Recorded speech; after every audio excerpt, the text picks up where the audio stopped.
Ayan guys, hello, welcome back sa aking channel. This is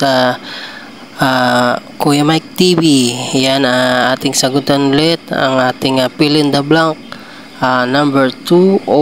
Yan. Yan, basahin muna natin itong katanungan. Yan. Pinggane turgal kajang almachon usul kurusipsyo. Yan. And then proceed na tayo dito sa tanong. Yan.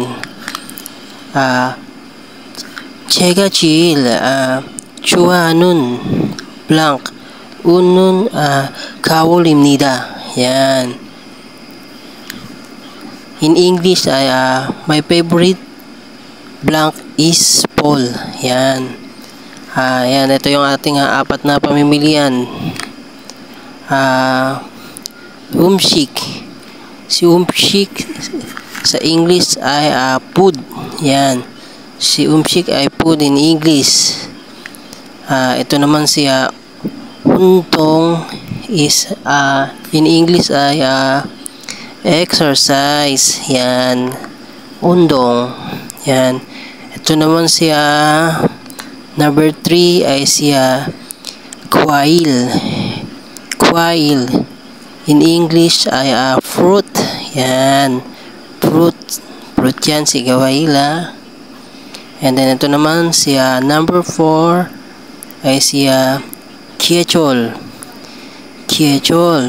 In English ay season. Yan. Ito yung mga favorite sa Korea. Yung mga season. Yan. Ulitin natin yung tanong. 제가 제일 좋아하는 blank 우는 가을입니다. Yan. Yan. Again. Yan guys, ano ba ang tamang sagot yan? Ang tamang sagot ay si Kiechol. Yan. Kiechol. In English ay season. Yan. Yan. My favorite season is fall. 제가 제일 좋아하는 계절은 가을입니다. Yan. Yan guys, sana meron kayong natutunan kahit paano sa aking mga vlog. Yan.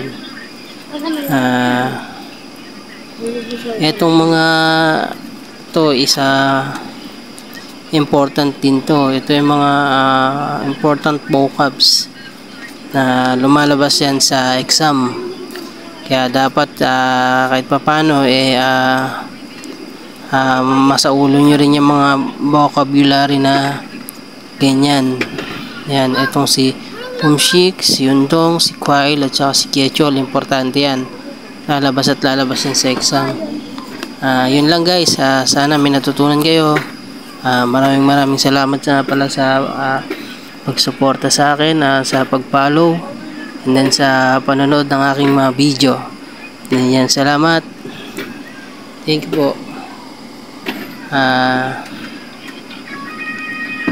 Proceed na tayo sa 205 next video. Salamat po.